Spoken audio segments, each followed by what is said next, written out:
Komisi Pemberantasan Korupsi tak lagi bisa menyentuh direksi dan komisaris BUMN dalam kasus dugaan korupsi. Kewenangan tersebut gugur menyusul disahkannya Undang-Undang Nomor 1 Tahun 2025 tentang BUMN yang menghapus status penyelenggara negara dari para petinggi perusahaan plat merah.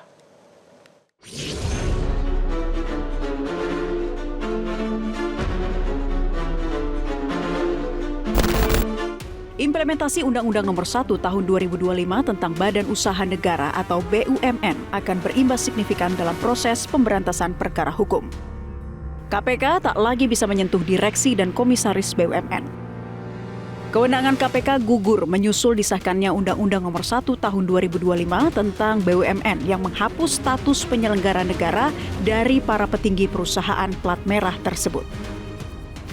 Anggota Komisi 3 DPR Nasir Jamil menekankan agar masyarakat menggunakan jalur konstitusional ketika tak sepakat dengan aturan di undang-undang yang telah disahkan.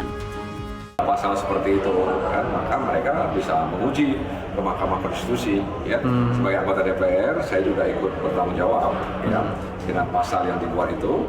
Nah tentu ketika ada warga yang bertanya kepada saya katakan ya silakan gugat ke Mahkamah Konstitusi kalau Anda merasa tidak cocok dengan pasal tersebut.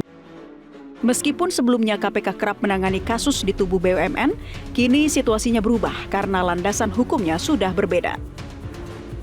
Meski demikian, Wakil Ketua Komisi Pemberantasan Korupsi Johanis Tanak menegaskan tidak ada aturan mengikat yang melarang instansinya mengusut dugaan rasuah di Badan Usaha Milik Negara Undang-Undang Nomor 1 Tahun 2025 tentang BUMN, cuma mengubah status petinggi menjadi bukan penyelenggara negara.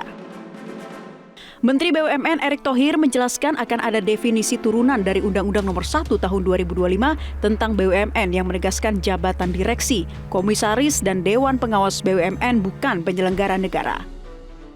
Justru kenapa kita ada sinkronisasi dengan KPK, Kejaksaan, ya BPK, semua ini yang tadi untuk supaya semuanya transparan dan ada tadi juklak-juklak daripada penugasan yang lebih ini. Berarti kemungkinan ada definisi turunan Pak ya dari UU itu, apakah di PP apa gimana? Ya, pasti, ini kan namanya baru lahir belum jalan ya, justru kita rapikan sebelum jalan ya, daripada nanti ikut geng motor tabrak-tabrakan, mendingan kita rapiin.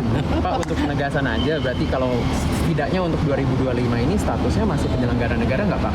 Direksi, komisaris gitu-gitu? Ya, itu undang-undangnya ada definisinya, tapi tentu ini yang kita harus sinkronisasi. Saya tidak mau terlalu mendetailkan, nanti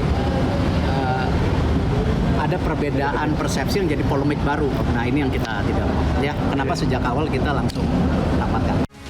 KPK sebagai lembaga independen tidak lagi bisa bertindak proaktif terhadap potensi korupsi yang kerap melibatkan elit korporat BUMN. Padahal sebelumnya banyak kasus-kasus besar yang diungkap oleh KPK. Apakah ini merupakan lonceng peringatan bagi masa depan pemberantasan korupsi di Indonesia? Tim Liputan Metro TV. Jelajahi cara baru mendapatkan informasi. Download Metro TV Extend sekarang.